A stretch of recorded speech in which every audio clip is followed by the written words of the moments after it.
We're going to start with, this is just sort of an introduction to our talk today. I'm going to start with just a meditation that is focusing on sound, and we're going to use a nightingale song to focus us at the beginning.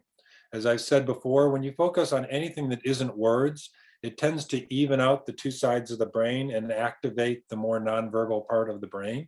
So it helps to bring you into a meditative state to listen to anything that is not your own language, especially things that sound like a language but are not yours. So someone who's doing what's called toning, or a different language, like if you listen to a Sanskrit mantra from India or something like that, that can help you to kind of prime the space and prime your brain to move into meditation.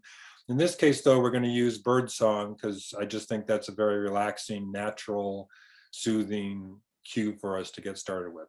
I'm only going to do this for a minute, maybe less, or maybe a minute or two, but close your eyes or focus on something with a relaxed gaze in front of you, and just let yourself just focus in the present moment on this sound.